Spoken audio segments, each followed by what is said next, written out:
Hello everyone, good morning and welcome to another video. Today we're going to reflect on the Burnley result, have a look at some of the problems facing Manchester United currently with the performances on the pitch. How do we get Hojlund more involved? He's feeding off scraps at the moment.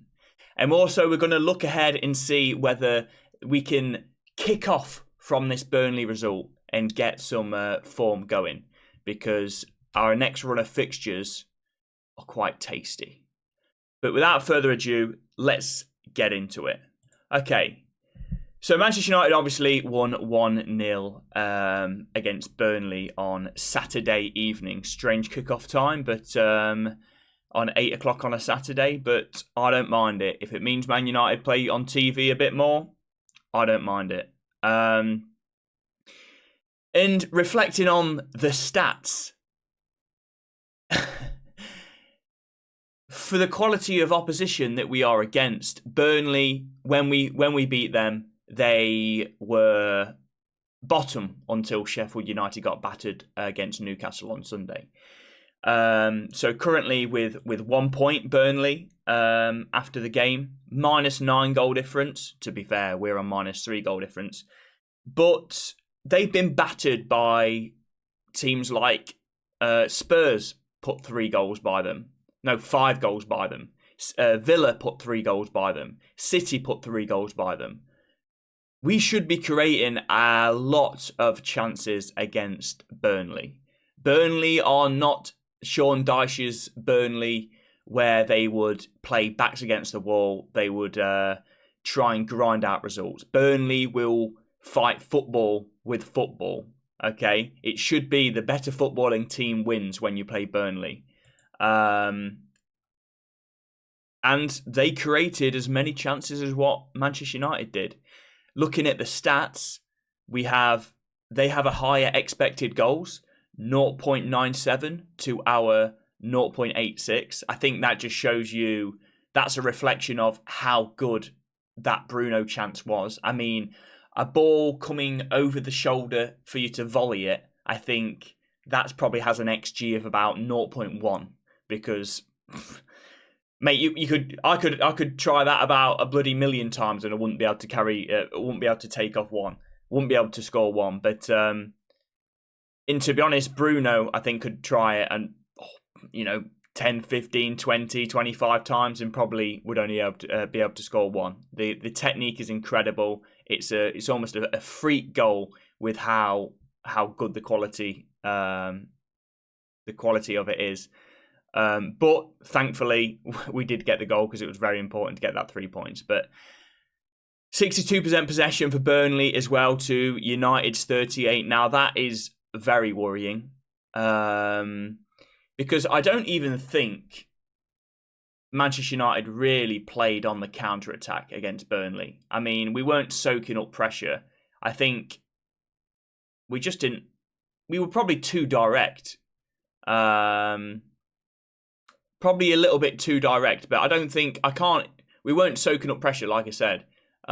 We weren't sort of exploding on the counter-attack against Burnley. So those possession stats, I think, are probably more a reflection on Burnley's slow build-up than our, style of play.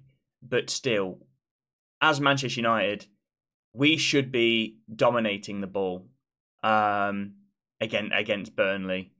And you can say that doesn't matter. Possession stats don't matter at all. As long as Manchester United are creating chances. And Burnley, if Burnley had 60% possession and they didn't create any chances, which they didn't create a lot, but neither did Manchester United, then you wouldn't worry about those possession stats. However, 12 goal attempts for Burnley, all goal attempts, 11 for Manchester United, 4 on target for Burnley, 4 on target for Manchester United. So they created equally as much as us. And the second best chance of the match, other than the goal that was scored, was when they hit the post. Obviously not counting the offside goal because it was offside. And they should have scored that. They should have buried that. So like I said, that's concerning. And then if you look at dangerous attacks as well, right at the bottom there, 57 dangerous attacks for Burnley, 47 for Manchester United. So again, that's a reflection of the areas of the pitch. That's like final third. So times entered the final third, basically. Burnley have had more. So these are concerning stats, and these, like, it shouldn't be happening against Burnley. So how do we improve this? How do we make this better? We've tried completely mixing up the reshuffling the pack in this game. Okay, Flash Scores has got this wrong. We didn't play with no wide players. We played with Hannibal Mabry in the middle as the number 10, and then Bruno Fernandes on the right wing, Rashford on the left, Hojlund up top. And we've signed a striker for £72 million with add-ons, and we can't get him into the game. Rasmus Hojlund has been starved of service since he's started for Manchester United.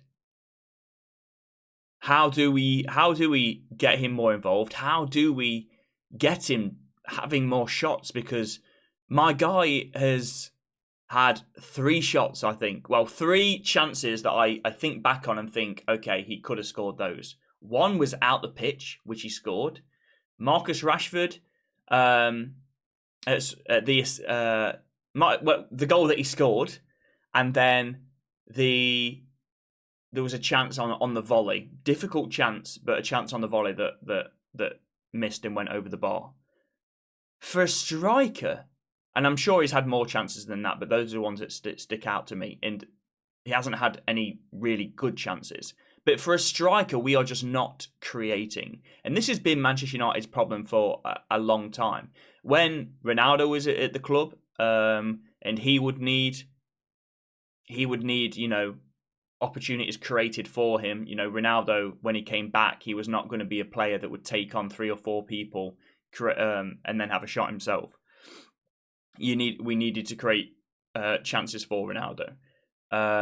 And Hojlund's more of a traditional number 9. At least that's how we're playing him.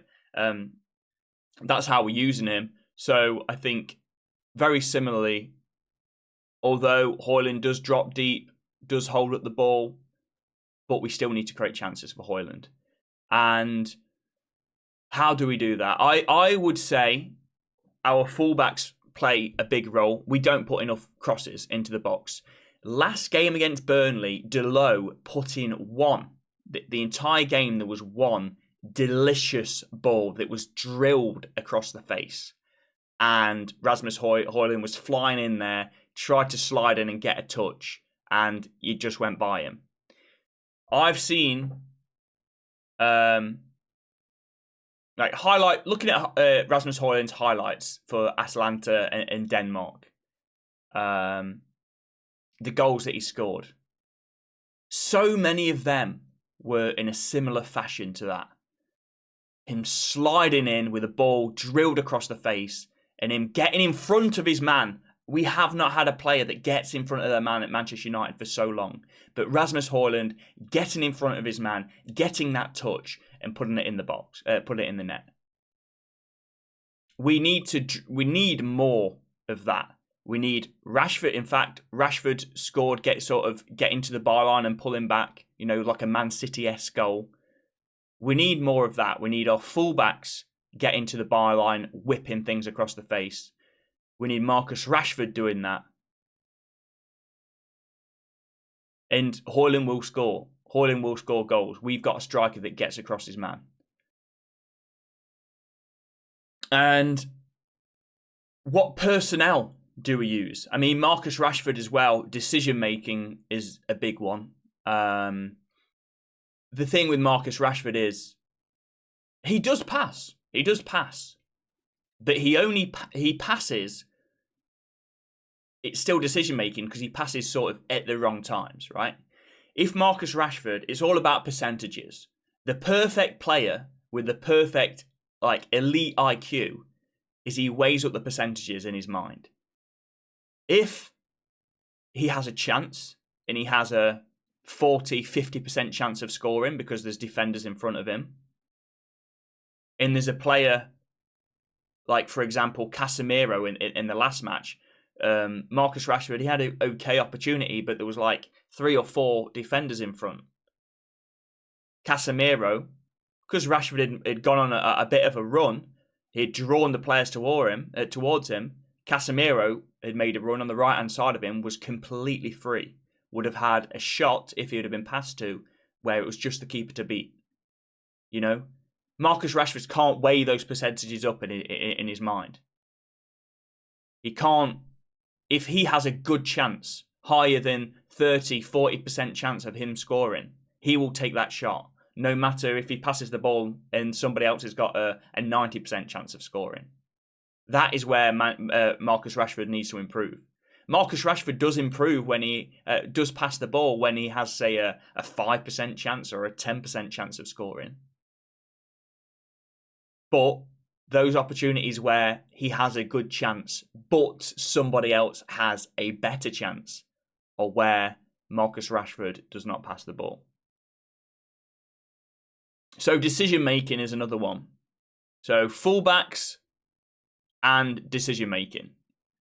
And like I said, we reshuffled the pack. We had Hannibal Mabry as number 10, Bruno on the right hand side, Rashford on the left. Now, Bruno will pass the ball. Rashford did pass the ball. He didn't look great against Burnley, but Rashford did try and pass the ball a bit more. Like I said, when the biggest opportunity that he had, he shot instead of passing to Casemiro. That was the best chance that he had to get an assist, or the most blatant chance where he should have passed it and he took a shot. But actually, I think United against Burnley, we still didn't create chances. So how do we resolve that? Obviously, we have a right wing problem. How do we solve that? Do we go Pelistri, who is our most sort of traditional stay wide right winger, offer some width, hopefully can link up there with Delo, and Pelistri can put some crosses in as well? Do we go in a similar vein as... I can't see Hannibal Mabry, as well as he played, and Ten Hag was giving him plaudits after the game, I can't see him being a regular figure. He'll be sort of a bit part figure, I think, especially when we have players returning, like Mount. Just spent a lot of money on Mount. I think Mount will get back into the team. So maybe Mount can play on the right. As well, Bruno Fernandes plays on the right, in the middle, you know, as a number 8 in midfield. And Bruno Fernandes has to play. I would prefer to see Bruno Fernandes in the middle where he can influence the game the most. Shipping him off to the right-hand side, again, we saw he can play well, but he'll just, by nature of the position, not being in the middle of the pitch, he will touch the ball less. He will have less influence on the game. He will be able to dictate the game less. So I want to see Bruno in the middle. I don't want to see Mount staying in the middle and Bruno going on the right. Mount has played on the right for club and for country.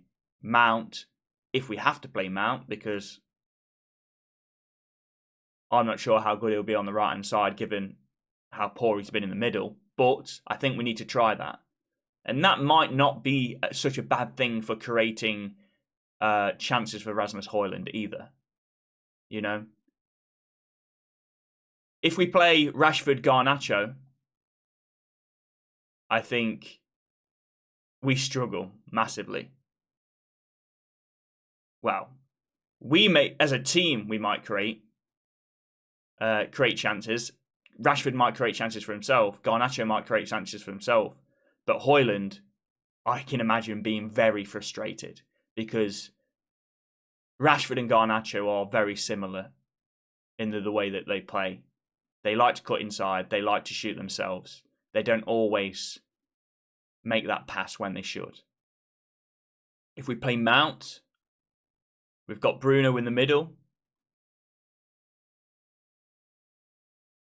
I think that creates more opportunities for Hojlund. And our fullbacks bomb on and whip crosses in. You know, we should be able to see Hojlund getting 3, 4, 5 chances in a match to score, in which early signs are that his conversion rate will be good. Because he's already scored a goal for Manchester United and he's been feeding off scraps. But let's have a look going forward. I mean, Manchester United have now got 9 points from 6 games, 3 wins, 3 losses. Not ideal. However, we've had a few tricky fixtures. Brighton are always difficult. They've had a great start to the season. They won again yesterday. Arsenal and Spurs, obviously, difficult opposition. And now we can start to turn our season around. We have a run of fixtures. We could win 6 in a row, including against Burnley, because our run of fixtures it's looking very good. This could be what kickstarts our season, you know. The next match is not in the Premier League, it's in the EFL Cup. Roy Hodgson has been speaking before it, and he said, I can't attack the Carabao Cup as I intended to do because I don't have the players. I'm worried about Edouard's hamstring at the moment. When I find out a player is out for 3 weeks, I'm relieved it's not 3 months. Roy Hodgson's already saying the Carabao Cup, he can't attack it. He's not going to play a strong team. You know, he's already making admissions for a loss, basically. And I think he's focusing on that Premier League match more so. So, Erik ten Hag does not like to rotate that heavily. We play very strong teams in the cup matches, in the Carabao Cup. And, you know, credit to him, because that's actually led to us winning a trophy. Won the Carabao Cup. We are the defending champions, world champions of the Carabao Cup for this season. So I'm sure he'll want to put in a strong performance and play a good team on Wednesday. Wednesday, is it? Or Tuesday? I think it's Wednesday. 26th. Oh, it's Tuesday. It's tomorrow. And then we've got back-to-back games against Palace. Very, very winnable games. Manchester United at home against Galatasaray. The game after. We need to win that. Okay, losing away to Bayern Munich. That's expected, right? You don't expect any points there. If we want to finish second in this group, we now need to win home and away against Galatasaray and bloody hell, forgotten who the other bloody team is in our group. Copenhagen. Then we've got Brentford at home. Again, very winnable at home. I think going away to Brentford, we may struggle. But at home, you should be expecting a win. Go away against Sheffield United. I mean, again, Newcastle have just hit them 8-0. This is yesterday, they hit them 8-0. Do I think United can win by 8-0 at the minute with the chances that we're creating? No, but very, very winnable game.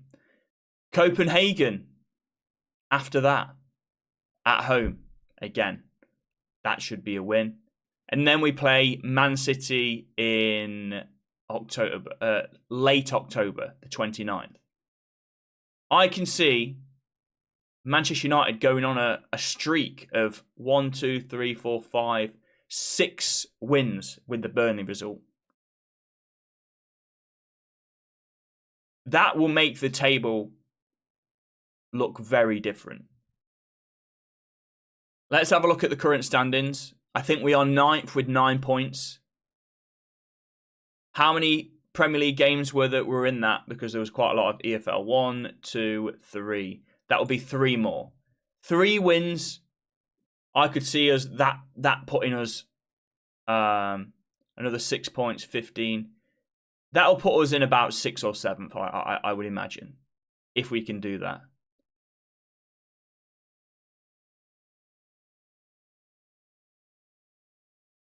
I think that's what we need to do, and I think it is very, very realistic. Our run after that is still not terribly difficult. We've got Man City, then Fulham away, 2 difficult games in a row. Then the return leg against Copenhagen, Luton, Everton, Galatasaray. So yeah, it's still winnable after that. We've played 2 difficult teams. We haven't got any points. We probably at Brighton at home, you should be getting a point at least. But we've now got a run of fixtures to turn it around, and we could kickstart our season. And we've got players returning from injury as well. We hopefully have gotten through the worst. We haven't had good results. It was a mini disaster.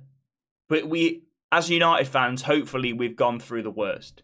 We've gone through the negativity, the turmoil, the Greenwood situation, Greenwood coming back, and then him not coming back. We've gone through Anthony, everything going on with him. We've gone through, okay, the sale of the club is ongoing, the negativity towards that. Big injuries to key players, new signings, the centre-back problem, bringing on Harry Maguire and Johnny Evans against Arsenal. You know, we've gone through that, although Johnny Evans did play well against Burnley, but I would not want to see him starting against a top 8 club still. So hopefully that is behind us. We can get a few games, get a run of form going, improve the performances, create more chances for Hojlund, and we will be in a lot better spot going into Christmas or December or even November. Man City is when we play. Is when we play them late October. Right, that is the video. I'm going to do more videos like this that are not highly edited, that are just me talking, but I want to release more content for you guys. I want it to be regularly, and this is the way that I can do it. I quite like listening to this kind of stuff where you can just listen to it in the background. You don't have to watch the screen. It's not like bloody Avatar where there's special effects behind. It's very simple, but yeah, you can just listen to me, carry on with your day, listen to it at work, listen to it whilst you're playing bloody FIFA. And yeah, so hopefully you do enjoy this style of content. Like I say, I'm going to release more of it, and I'll see you guys next time.